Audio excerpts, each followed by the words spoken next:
We're back again. We're back again. We're gonna do predictions for UFC 221, but I didn't get to do a review for the Brazil event, so I'm gonna do just a real quick recap right now. The Super Bowl is going on and everything, so I was just a little bit busy. But this was the first week where we had a negative week. We went 5-6. Definitely gonna be looking to bounce back this week, but there was definitely a lot of hard matchups on that card. I feel like that was one of the harder cards to predict. And we kept our streak going with the most confident play. We're 4 for 4 so far for the year, so that's good. And then as far as the parlay of the week, we lost again. But see, this is the second straight time. I know I'm going to keep saying this, but this is the second straight time that I thought that, we should have won the parlay and the judges kind of took it away from us. But we'll get back to that. But, the first fight of the night was Davison Figueiredo against Joseph Morales. And Davison looks pretty good, man. He looks like he's really a prospect at that division. He kind of dominated Morales. He used his physicality. He was able to take Morales down almost immediately, land some big ground and pound. Then that second round, he floored him with that big right hook, left uppercut, and just finished him off, man. He really looks dangerous and looks big and strong at 125. And then Hirota Contra, man, I was talking about him maybe hanging him up, and he came back with a vengeance, man, one of his best performances in years. He came out and he took care of business, beat Joe Soto in the first round. And Joe Soto seems to never get over the hump with these guys, man. Lost to Anthony Burchak, lost to Brett Johns, Tanaka, Dillashaw. Every time he kind of gets that step up in athleticism, he kind of gets taken down, man. The only guy kind of beat is Chris Beal, but I don't know if Joe Soto's going to stick around in the company. Who knows? We'll see. But Joe Soto's still a fun fighter to watch for sure. But and then now we're going to move on to a woman that definitely shouldn't stick around the company, Maya Stevenson. She just got straight up dominated by Polyana Malta. Just like we predicted here, Malta was just too much for her, able to get her down pretty quickly. Took the back, was just really seamlessly transitioning on the ground. And she got that rear naked choke, and Stevenson tapped real quick, man. That was beat down, the real easy fight for Polyana. And Polyana's a factor in that 115-pound division, man. Any of those girls that are dangerous, finishing ability, that's a big feather in their cap to have, because a lot of people don't have that, especially at 115, and her jiu-jitsu is definitely dangerous. And then we had Alan Patrick. He did his usual thing, grinding on Damir Hadzovic. He was able to get him down early and often. Really explosive, man. That guy's an athletic freak. He's really able to really dictate where the fight goes just from all those explosive entries, man. But his striking really does need a lot of help. But now that's 4 wins in a row for him. You're 3 wins in a row, and you'd think that he's going to get a pretty decent matchup now. I wonder who they're going to give him at 55, but we'll see. I still don't think he's, the most fun fighter to watch and someone that the UFC is going to try to push just due to his style. Then we had Tim Means versus Sergio Moraes, and this was a little bit of home cooking in my opinion. Definitely thought Tim Means took the second and third rounds. He was definitely outstriking Moraes. And Sergio was winging a lot of shots. Sergio started to get out of sorts, I thought, in that third round. He was really getting pieced up. And really thought Tim Means won that fight. But, Sergio Moraes, man, keeps squeaking by on these split decisions, draws. And, quietly 7-2 in the UFC, or 8-2 or something crazy. And I think he's 7-1 and at welterweight. So who knows, man? I don't think he's a factor whatsoever at the top, but it's just something to look at. He has a great record. And for Tim Means, that's a tough pill to swallow, man. Back-to-back split decision losses. He's 33, 34 years old already. So time's ticking, and when the judges don't see it your way, it's almost like a George Masvidal situation where Tim Means is a good fighter, but it seems like he kind of doesn't push the pedal at times. He needs to get that second gear where he starts getting finishes, man. And George Masvidal went through the same thing where he started losing these split decisions, and then all of a sudden he turned it on and said, fuck it, I'm going to go in and get these finishes. I'm going to try to be more exciting. And that worked out for him. He became high profile, but we'll see what happens with Tim Means. And then up next, probably the fight of the night with Thiago Santos, Anthony Smith. Great fight. Thiago Santos started off real fast, just like everyone thought. But Anthony Smith was game, man. He ate that spinning back kick. Ate a lot of shots. He was almost able to get that takedown after he got ripped to the body. But, Thiago Santos is just too much right now. That guy's a beast. He's on another level.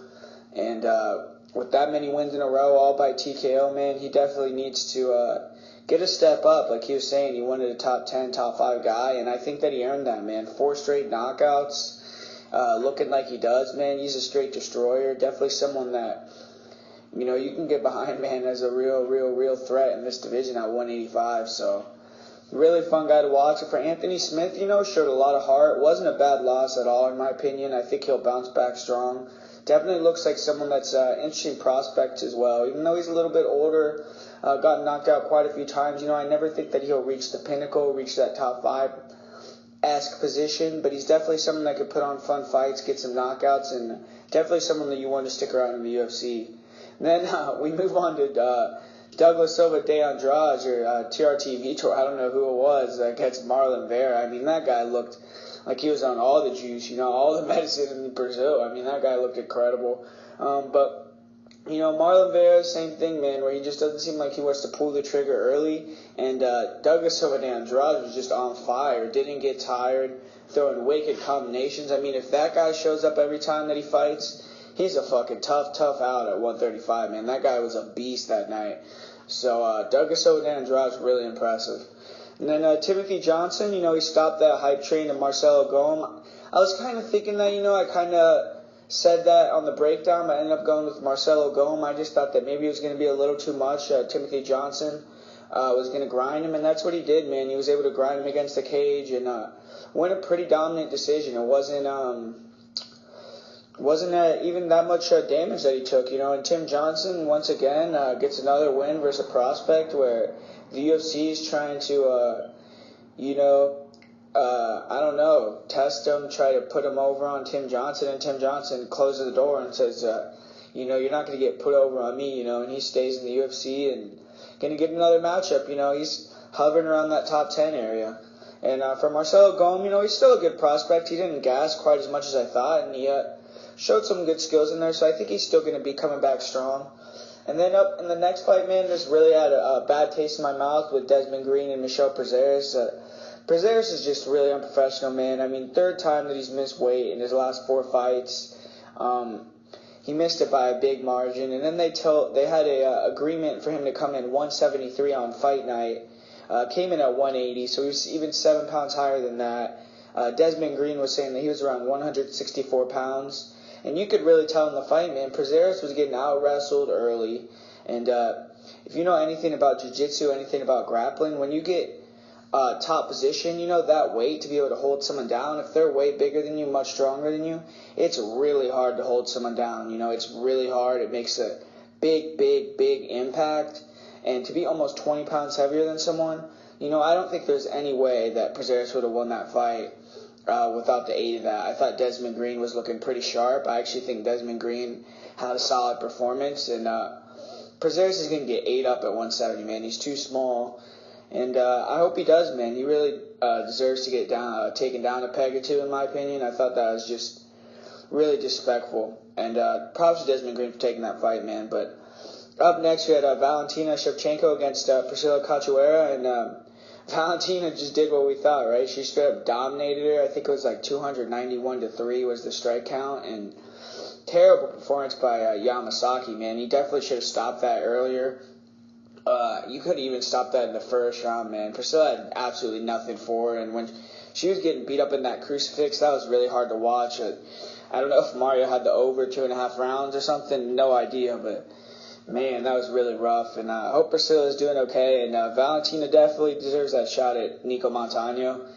And so up next we had that main event, man, Lyoto Machida against Eric Anders, and never going to get that 25 minutes of my life back, I mean, Machida came with the game plan to win the fight, he didn't want to engage, he came with that game plan to skirt the outside of the cage, to try to play that counter game, and to, win with kicks and movement, and I didn't think he did it, man. I thought that Anders clearly won the 2nd, 3rd, and 4th round. I know it was a close fight. Gave Machida the 1st and the 5th round. Anders definitely didn't explode, didn't do what he should have done. Definitely should have been more aggressive. You saw when he exploded and actually went for it, he was hitting that chin. He was really getting to Machida. I think he was just giving him a little too much respect. and maybe he was worried about his cardio, I'm not sure, but never really pulled the trigger either, so kind of gave that fight away. I think he's going to look back at that and be a little bit disappointed with himself, because definitely is a fight that he could have won and easily could have won. It wasn't like Lyoto was looking like vintage Lyoto. It was an old Lyoto versus Eric Anders, who was just, I wouldn't say a step slow, because I still thought he won the fight, but he just wasn't, going full bore. I thought he easily could have tried to overwhelm Machida. But, okay, we're going to get right into UFC 221. First off, I'm going to say I don't really know how this is a pay-per-view card, but it's still a good card. The main event is phenomenal, so we're going to just go ahead and get on to that first fight. And the first fight is Luke Jumeau against Daichi Abe. And, Luke Jumeau, in his last fight, really let me down, man. I bet on him, and he was fighting against Shinziki or something like that, fighting someone in China, man, and he really dropped the ball. He has some fluid striking, but he was just not able to deal with that guy's wrestling, grappling, took a loss. And, he's going to be coming back here against another Asian fighter in Daichi Abe out of Japan. And, Daichi Abe, he's kind of a guy who's a striker, powerful hands, definitely has KO power in his hooks, has good right hook, left hook, can generate a lot of power from weird shots, real short distances, stuff like that. Like he won the Pancrase title with a short left uppercut. But he struggles to find range with his hands at times, because he doesn't really offer a lot of variety with the striking, He does throw some kicks and leg kicks, body kicks, but isn't very fluid or dangerous with the kicks, and much better with his punches. He is a judo black belt, lands some cheeky takedowns, try to steal rounds with the takedowns, but he doesn't really look for his wrestling much, in the flow of the fight. Preferring to fight in space. He can get dropped as well on the feet. He doesn't have the greatest striking defense. Good cardio, good chin, ability to recover for sure. And Jumeau is a striker as well. Bit more variety, throws nice fluid kicks. He's a karate practitioner. Both, to the legs, to the body, and the head. Really fluid with his kicks. Great job of controlling distance, just like a karate guy, sliding in and out of the way of shots. Counters with the right hook, has a really nice check left hook. Accurate with straight punches, lane combinations if you're moving backwards. He likes to throw teeps to the body and the head. Has a decent jab as well. He does a decent job of getting double underhooks and circling off the cage, but takedown defense, like I said, is very questionable. And he's a little too stationary with his movement and stands right in front of you at times with his feet planted, making him easy to take down. But I don't think Abe will be looking for grappling in this one. And Jumeau really struggles against grinders. People are going to wrestle him to the ground. And he did shit the bed against Anzai, but both the guys have decent cardio, even though Jumeau gasses, and decent chins. I just think Jumeau's a bit more polished striker. And this fight's in New Zealand, home game, so to say, for, it's not in New Zealand, it's in Australia, but it's, a home game, so to say, for Luke Jumeau. So I'm going to say that he wins this fight by decision. I'm fairly confident in that one. But, both guys aren't the highest level guy, and, Luke Jumeau could definitely have a bad performance again, but we're going to be moving on to Teruto Ishihara against Jose Quinonez, and this is another fight that's, really I don't know if it should be in the UFC, but, this is Ishihara's first fight at bantamweight, so we're going to see how the weight cut goes, if he can bring his power down. But, Jose Quinonez is a striker who's rounding out his skills now, definitely showed some solid takedown ability. He likes to take you down off of kicks and getting trips in the clinch. He isn't really the most physically strong featherweight, and you can get muscled. His striking is, or bantamweight, but his striking is very much like the Alliance style. Uses footwork, movement, throws long shots, tries to hit, not get hit, front kicks to the body, throws a jab, straight right hand. Doesn't have big pop in his punches though, and he never really sits down and puts full power on him. But he does have a great gas tank, and he continues to push until the last round. And he can be rocked and hurt. And, he's been dropped a couple times in his UFC career. He doesn't move his head well. Although he is usually hard to hit with his movement. I'll give him that. In the pocket, he does have problems defensively, though. But he has only fought one time per year in the last 3 years. But he has won 3 in a row. But he's yet to face any steep competition. Ishihara will definitely be the best fighter that Quinonez has fought in his career. And Ishihara is a team alpha male prospect, fun personality during fight week. He's a guy that has all his bitches and thing like that, but throws some hard inside-outside leg kicks. But he can be caught with clean punches off of him, man. He doesn't really do a good job of moving his head off the kicks, moving off the center line. And takes a lot of punishment on the feet, but he does have a good chin. Doesn't seem to get fazed by the shots. And he's a striker. He has a clean left hand. He can knock you out with it. He likes to dart in and out of range with the left hand. He sometimes put himself in trouble if you can time that entry and hit him. He has questionable takedown defense, but it's improving. And he was looking for some takedowns himself against Rolando D. And he landed some good ground and pound after dropping him in round 1. He's definitely the most dangerous in round 1. And after that, he starts to slow down. He's the better athlete in this matchup. And on the feet, I think he'll be pushed to action. A little more powerful and fast than Quinonez. And I think he'll finish him in the first round. I'm going to go with Teruto Ishihara to get the finish in the first round. But if he doesn't get the finish, I think that Quinonez might edge his way back into that fight, man. I think Quinonez might win that by decision if he can't get the finish on that one. But we're going to go with Teruto Ishihara to land that left hand in the first round and get him out of there. Excuse me. And then up next we have Ross Pearson against Mizuto Hirota. And, both these guys are kind of on the way out. Ross Pearson's a long-time UFC vet, won tough 9, but lost 4 straight now. I still think he's a decent fighter, great boxing, good head movement, clean counter punches. He tries to hurt his opponent with combinations. He has power in his right hook and left hand, likes to put pressure on you, throw leg kicks. He likes to wait for you to throw so he could slip counter. He'll dig a right hook to the body. But the game plan to beat Pearson is out. You need to stay out of the pocket, use movement, kicks, because he slips so much, when he gets frustrated, finds himself hard, when he finds it hard to get inside. And you could time him with knees just like Dan Hooker did. And lost 4 in a row just like that. All the guys use that game plan, movement and kicking. And but he's actually shown good spirits and just wants a victory, Doesn't seem like he's getting down on himself. He does have great takedown defense and counter wrestling, so I don't think Hirota will be able to take him down. He does have some pretty fast hands, even though they're getting a little slower, and he does have good cardio, And then Hirota, is also older vet. He's been fighting for a long time. I think he's about 35, 36 years old. And, he's moving up to 155. He used to be a 45er. And boxer, wrestler, good submission skills, ground and pound. He likes to grind you against the fence, try to take you down. And when he gets you down, he's active with ground and pound, looking for subs. Boxer on the feet, barely any kicks. Likes to get inside, close the distance, make it an ugly boxing match. And, this is a great matchup for Ross Pearson. If he's ever going to win another one, it's going to be this one. He has much more technical hands, and I think he has, pretty good takedown defense. He's stopped a lot of guys from taking him down, so I think he'll definitely be able to deny the entries of Hirota. I think he's going to be also a little bit bigger than Hirota. And I'm going to go with Pearson by decision, man. I'm actually, pretty confident now. Like I said, I think that's a great matchup for Ross.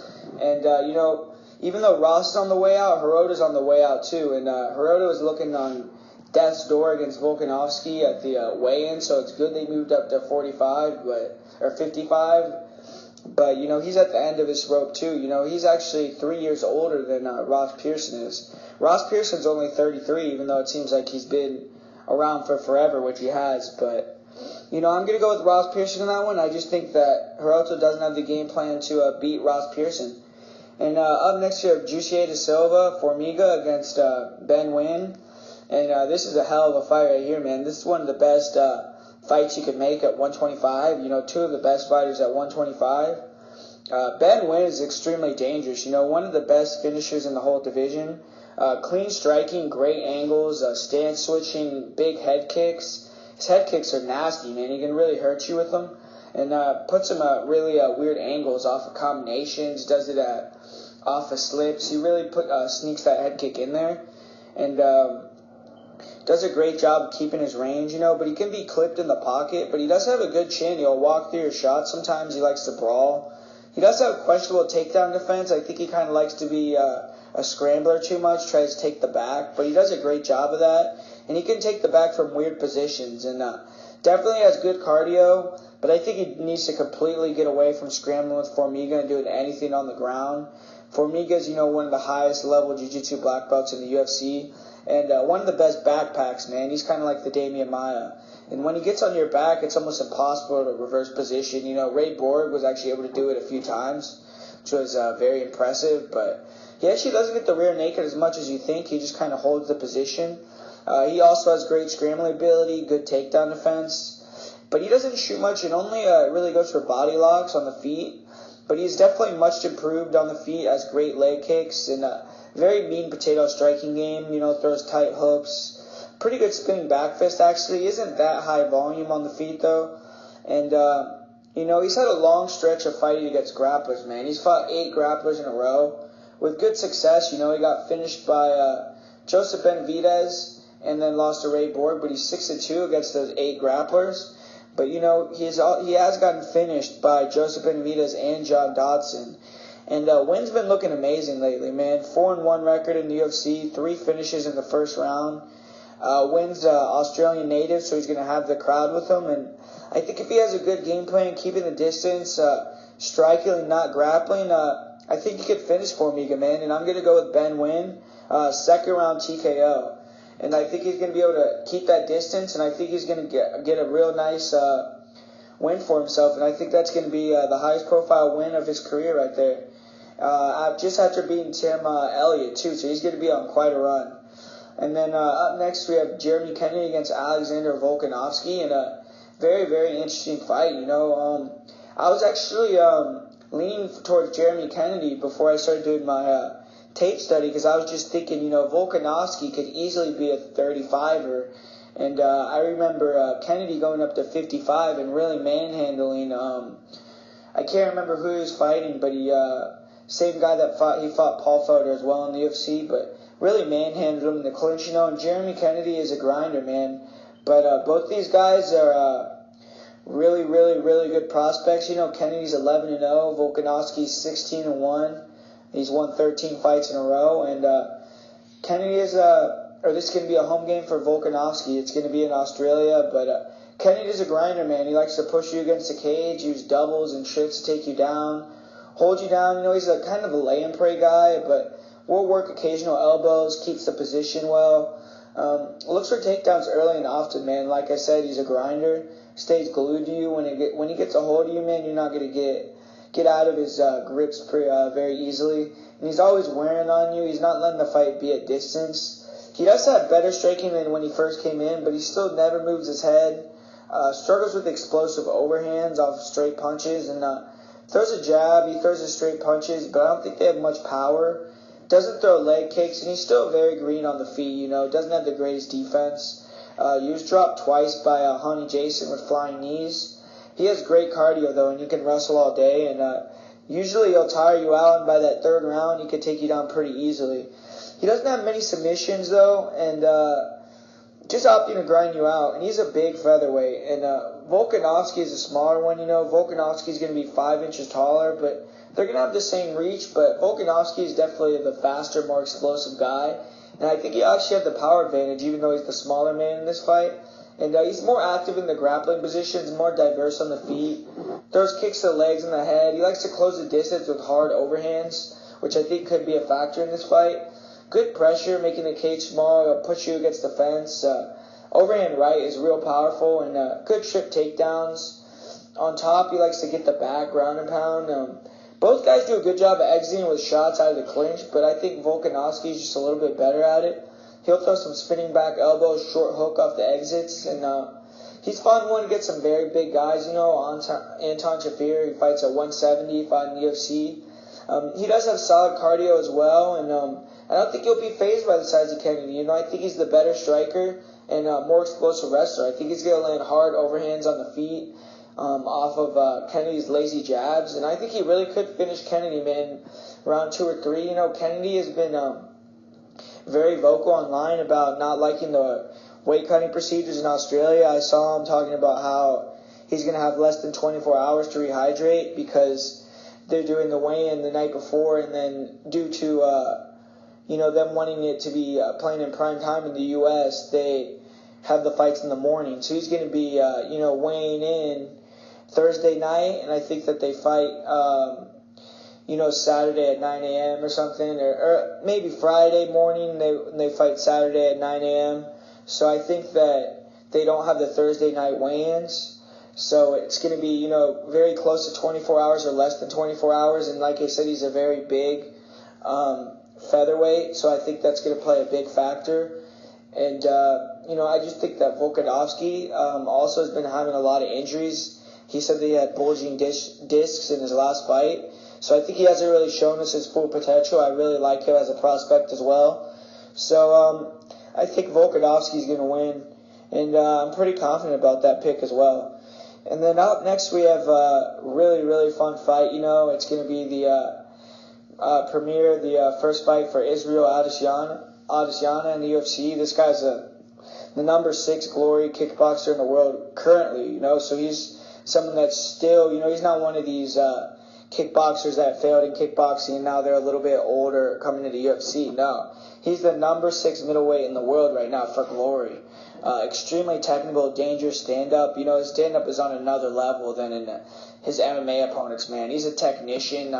He likes to kind of snipe you with single shots until he gets his range using great footwork, head movement. Man, his head movement is just really incredible. It's like elite level head movement. He'll slip your punches, right in front of you.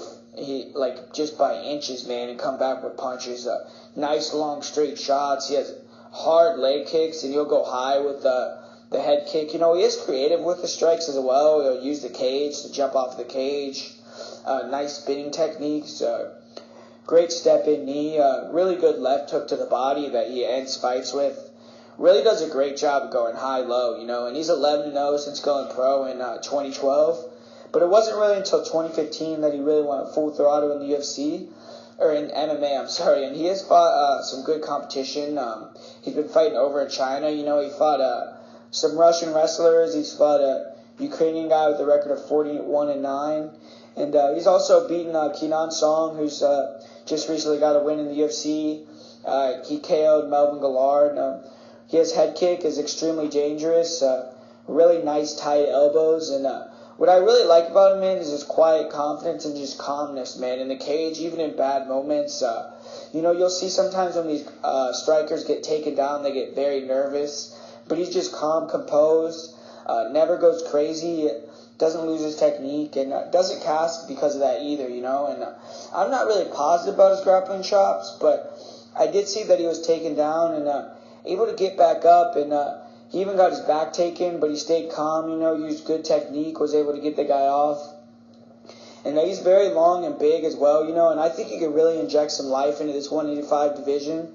Rob Wilkinson's, big and long as well for 85, but he's not a great athlete. He tries to stay long, throw jabs and kicks, but his kicks aren't very fluid. He likes to get you backed against the cage and shoot a double leg. And on top, he likes to try to get the back, choke you out. And I've seen Adesyana give his back standing up, so, that's something to look after. And Wilkinson gasses hard, though. He isn't extremely dangerous on top either.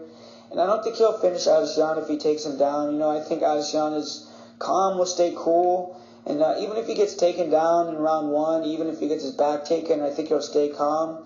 Maybe lose the round, but I think he'll come back sharper. I think Wilkinson is going to start to slow down, and I think round 2, you'll get Wilkinson against the cage, maybe unload with some shots to the head, the body. I think Wilkinson's going to crumble. I think Adesyana is going to get that first win in the UFC, and really intrigued what this guy can do, man. If he can put it all together, I think he can stay calm, get with a good team, I know he's with City Kickboxing right now, and I think he could really be a factor here. And then up next, we have a fight that I think could definitely be the fight of the night. It's one of the best fights that I think you could put on at 155 in terms of action-packed, man.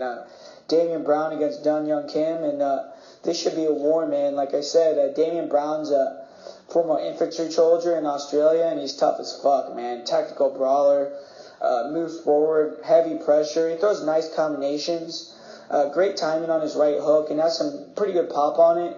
He knocks Cesar Arzumendi out cold with it. Nice left jab to right hook combination. Throws in a hard leg kick as well. He likes to throw some nice spinning attacks at times, change things up, try to catch you with a spinning back kick to the body.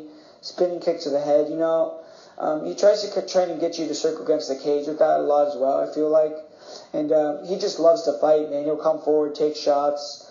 Great recoverability, great cardio.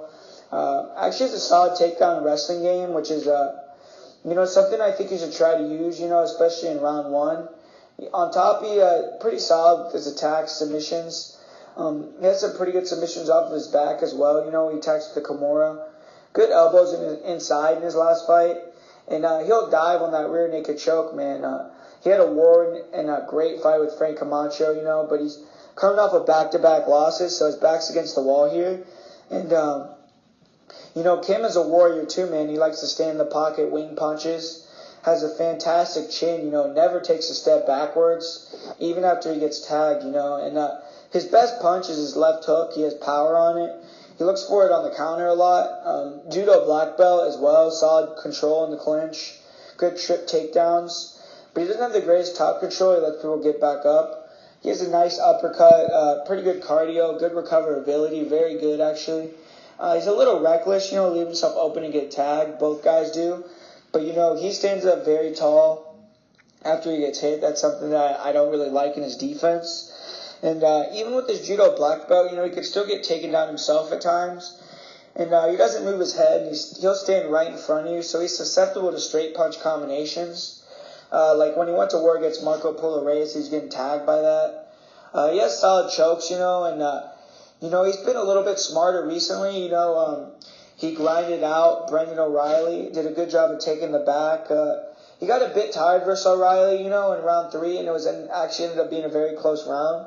But he's strong in the clinch against the cage, good control, trip takedowns.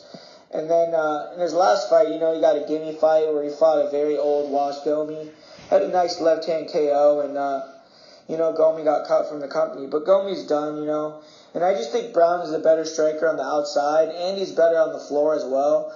I think he'll be able to land some big shots on Kim coming in. Kim is reckless, stands very tall. Brown will land some 1-2, some right hands.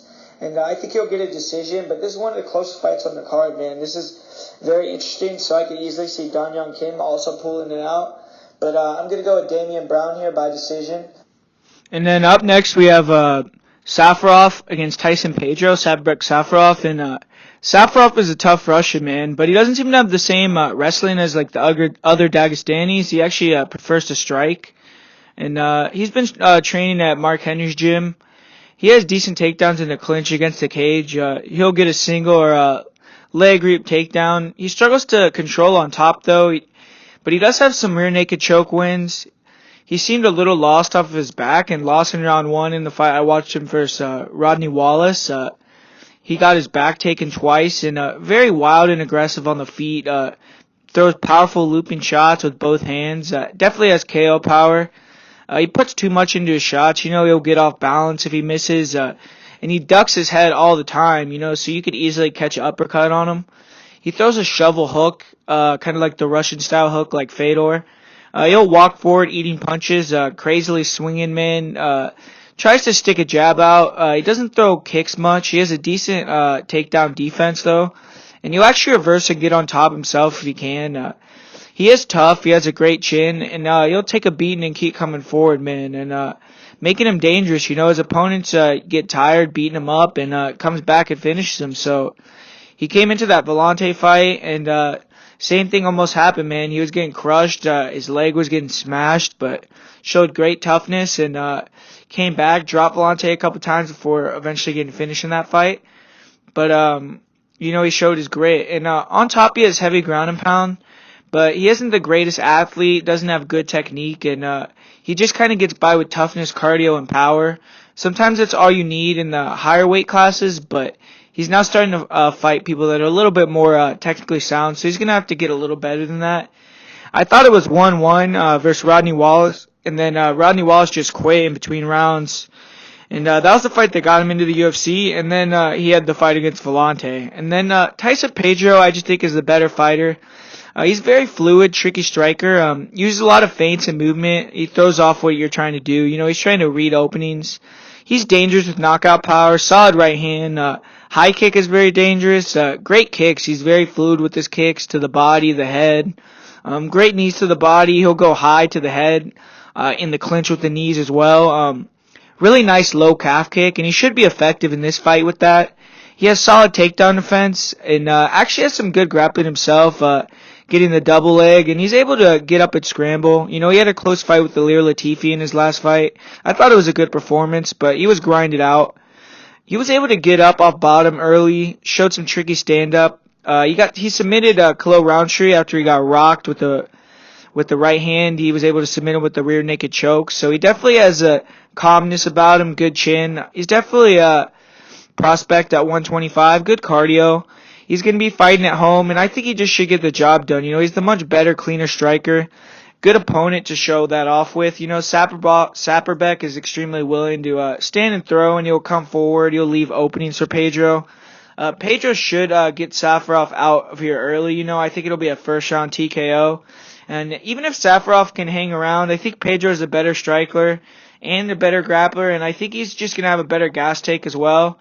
And I think he's going to have enough recognition to not get caught by a wild shot. Pedro's a smart fighter, and that might be my most confident pick of the night right there. So I think that is. And up next, we have another fight for an Australian guy, which is Jake Matthew versus Yi Jingliang. And Li Jinglaing, man, he's turned into quite the prospect. He's won 4 in a row, and 3 of them have been by KO, TKO. He's really showed some great striking lately, great head movement, and really good straight punches, really good job of making his opponents get into a war with him. He kind of takes shots early and is able to recover, and then he'll finish you late, and he's a much bigger welterweight. Good shots in the pocket, his hooks. He could take a shot to give a shot. Just like I said, against Frank Camacho, Bobby Nash, he was rocked and was able to come back and win those fights. He has big power in his straight right hand, throws some big leg kicks. He used to be like a very wild striker, but now he's more technical. He'll feint uppercuts, throw counter right hands. Gotten much better with his head movement, and he used to get taken down and controlled early in his career, but since he started going to extreme couture, his grappling has definitely improved. Solid takedown defense and get-ups now. He smashed Zach Otto, in China in his most recent fight, and I believe the UFC, they know what they have in the Leech, man. They know that they have someone that can really open that Chinese market. I think this is a good matchup for him, Jake Matthews is a young guy who struggled at 55, moved up to 70. And, he got back on track, even though it was a highly controversial split decision against Bojan Vahailovic. He got the victory, even though I thought he lost, to be honest. But he was very hesitant to stay at range and strike with Bojan. He would almost immediately try to close the distance, get in on Bojan's legs, get him against the cage. He had virtually no success with the takedowns. But he was able to rack up control against the cage, especially in round 1. In round 2, he got caught in a guillotine, was mounted for a while, got his back taken, basically lost the whole round.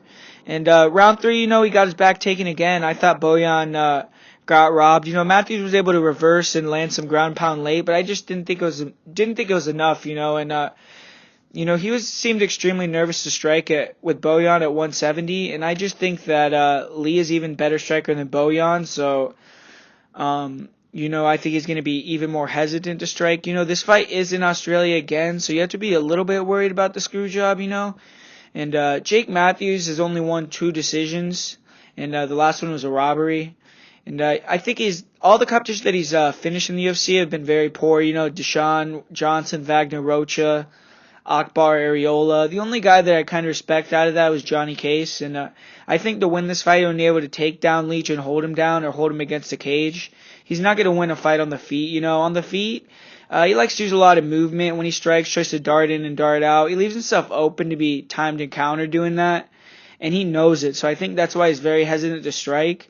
And, I don't like his corner, man. His dad just yells things like fight and get up, giving him no technical advice. And Matthews seems like he breaks in his fights, and I believe that he gasses, man. He loses a lot of scrambles. People outwork him in the scrambles, like Andrew Holbrook. And, I just think the Leech is too much for him, man. I think he's going to come in, try to take him down. He's going to realize that the Leech is much bigger, a little stronger. He's having none of the entries. He's going to start to get a little bit nervous, a little bit, scared of the striking, and I think that the Leech is going to capitalize on him being a little over anxious to close the distance and land a big uppercut and take him out in that first round, man. I think he's going to land the uppercut, land some ground and pound, and finish him off. So I'm going to go with the Leech to get another first round victory and his 5th straight win. And up next we have Cyril Asker against Tai Tuivasa, and why this fight is on a UFC main card for a pay-per-view, I'll never know, man. This might be one of the worst pay-per-view main card fights I've seen in a long time, but Tai Tuivasa is a big, green, super athletic heavyweight. He's fighting a more experienced but less athletic guy in Cyril Asker, Tuivasa, explodes and moves very fast for someone his size. He likes to crush the distance with elbows. Really has great power. Mark Hunt says he's the hardest hitter he's ever fought or ever sparred with. And, he cuts weight to 265, so I think he's going to have a massive size advantage in this fight. All his fights have ended in round 1. He's had some very fast knockouts. But when he didn't get it versus James McSweeney, he showed some bad things. Man, he started to gas really quickly and started to panic grapple. He probably lost that first round to McSweeney. And he was completely gassed, man. And then McSweeney just quit on the stool. Very odd, but then in his first fight with Rashad Coulter, he was stuck on the bottom against Coulter for a while, but he was able to get up, showed a bit better cardio, and, he does a good job of creating power from short distances against the cage. Good short hooks and elbows, and that flying knee last time was very pretty, and that leg kick was really nice as well, and he's able to do things, his size that other people can't. And Cyril Asker, is a smaller, quicker heavyweight. He usually wins via grappling and, finishing on the ground. He's fought 4 times in the UFC, and the 2 times that he's fought good athletes, he's gotten murked. He got murked by Jared Cannonier, and he also got killed by Walt Harris, flatlined by both those guys. But he was able to beat 2 very green guys on the ground in the UFC, and this is another green guy on the ground, His last opponent, Kenan Song, was only 3-0, and his ground game isn't solid, but it's good for heavyweight. He does a good job of getting to dominant positions, finishing the fight. He'll rain down heavy ground and pound from the crucifix. His striking basically likes to cross the distance, get inside, and look for takedowns. But he takes a lot of shots. He got a rear naked choke in his last fight. This is kind of a fight to see exactly where Tuivasa is at. If Asker's able to beat him, definitely has a long way to go, But Tuivasa hits like a truck, and he's huge. So even if Asker's able to get him down, I think he's going to struggle to hold him down. And, I think Tuivasa's a bit more well-schooled on the ground than those other guys. And Tuivasa should be very powerful, very fast early. And Asker's a guy that, doesn't come in with the game plan. He comes in right away hard. And, to come in right away hard against these guys that are huge and very powerful like Tai Tuivasa, and you're that small, I just think it's a game plan and a recipe for disaster. I think he's going to get knocked out early in a devastating fashion in the first round. But if he doesn't, man, he's able to take down Tuivasa and get another finish. I mean, props to him, man. This guy's a very small heavyweight, very, unathletic, and he's able to get it done, man. If he's able to get it done again, that'll be a very good accomplishment for him to have 3 wins in the UFC. But up next we have the co-main event, and it's Mark Hunt against Curtis Blaydes. And, this is a very interesting fight. Curtis Blaydes is a guy that's up and coming. He's been training at Elevation Fight Team. And Mark Hunt's an absolute legend, man. And Mark Hunt has devastating knockout power. He's always been known for his, his iron chin, sick KO power, and really good hand speed. But now that he's older, his chin's a little weaker. He's a bit slower. But make no mistake, man, the guy's still a beast, Beat Derek Lewis in his last fight. Really has a nice jab, and it makes people weary of going in for the takedown, as well as his uppercut. He's gotten much better at his defensive wrestling. He's really a low, thing with his low center of gravity because he's a short guy. And he uses good movement, good angles, and the jab to back his opponents off, and hard to hold down, especially early. His cardio is used to be very good. Now it's only okay. But when he can dictate the pace, he really is good, But when someone pushes the pace on him, starts to make him, do things that he doesn't want, like Lesnar over him, he'll start to slow down. And Hunt has had a majority of his UFC fights against non-wrestlers, outside of Stipe and Brock Lesnar, who both, kind of destroyed him. He hasn't fought a wrestler in the UFC since 2011 when he beat Chris Tuivasa. And obviously Chris Tuivasa is obviously not at that level. And he's been KO'd 4 times since 2013 now. And, he's only 3-1-1 in decisions, and his last 6 wins have all come by KO. And Curtis Blaydes is a big NJCAA national champion wrestler. And he left after that year to, dedicate himself to MMA. Been improving as a striker, and he still sometimes has his left hand low, and he can get hit with uppercuts and straight punches. But he has a great chin, man. He was eating bombs versus Francis Ngannou. And Blaydes is very cerebral. I think he'll be ready, well-schooled for this fight on what he needs to do. And his striking with Dwayne Ludwig is getting much more technical. I've watched a lot of videos on him on his Instagram and on Ludwig's Instagram of him doing combo work. And he's very fast, very technical, good head movement. And, I just don't think he should try much of that Saturday night. But he's athletic, fast, fantastic shape. I think he should, I don't think he'll struggle to close the distance on Mark Hunt, and I think he's the much better athlete. He might have trouble taking down Hunt early, but I think he'll be able to get him against the fence, close the distance, wear on him, and I think the takedowns will come easier as the fight goes. Hunt is 43 years old now, and I think Hunt's going to lose a wide decision here.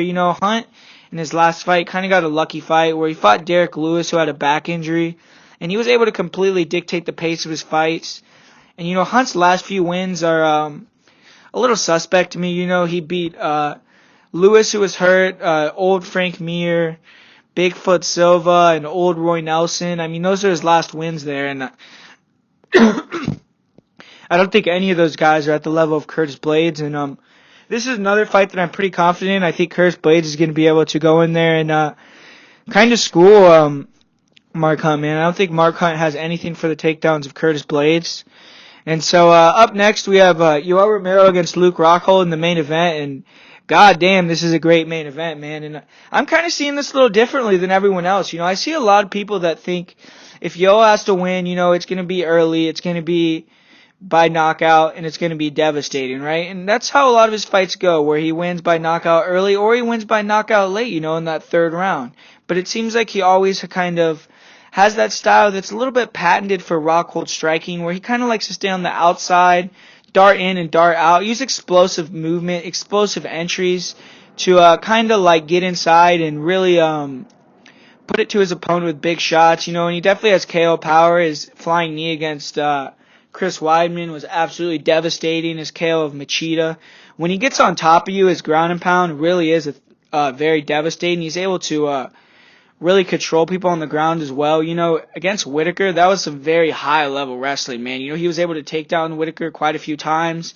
Whitaker was just showing some elite takedown defense, man. Even in those later rounds, Yoel, what I liked about his fight versus Whitaker, he went back to his roots, man. He was using a lot of wrestling, a lot of entries.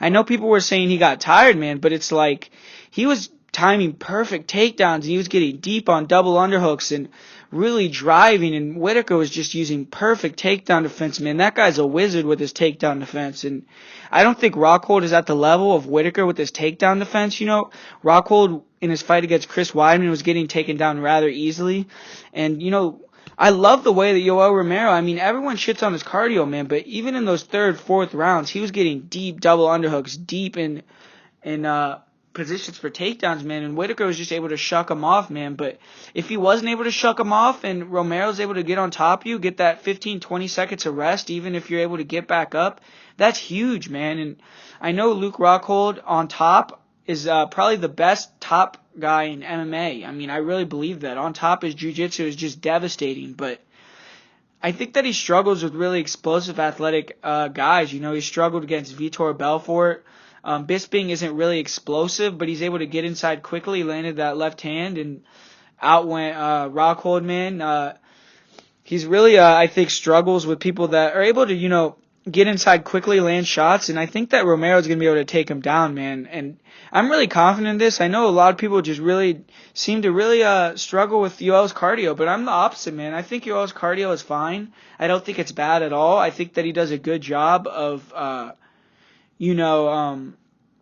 his game plan where he waits to explode, doesn't use as much energy as he maybe can in every round, but he does that to keep himself fresh. And I think he's going to be able to take down Luke Rockhold, man. I really do. I think that early on, he's going to get Rockhold down, and I think he's going to be able to get him down in those later rounds at least a couple times, and maybe not even get top position, but just be able to get him down and win close and fair with the takedowns and controlling where the fight goes. And I think it's going to be by decision, man. I think Yoel Romero is going to go in there and redeem himself with a decision victory and get the interim belt, man, and get another shot at Robert Whittaker. And I watched that fight earlier today, man, and that was an absolute classic fight, man. I mean, that fourth round was even very close as well. There was a lot of things in that fight that could have went either way. Romero in that fifth round slipped and Whittaker was able to get on top. If that wouldn't have happened, who knows, man? Romero was coming hard, and I think this is going to be another great fight. I'm a big fan of both guys, and like I said, I'm going to go with Yoel Romero to win the title by decision. And here we go, guys. I'm going to tell you my most confident pick of the night, as well as my parlay of the week. And for most confident pick of the night, I'm gonna go with Tyson Pedro for the most confident pick of the night. And then for the parlay of the week, let's go with Alexander Volkanovski, Tyson Pedro, and Jingliang. And that's gonna be the parlay of the week. I hope you guys enjoyed the show. We're going to bounce back this week. I really feel it. I really think that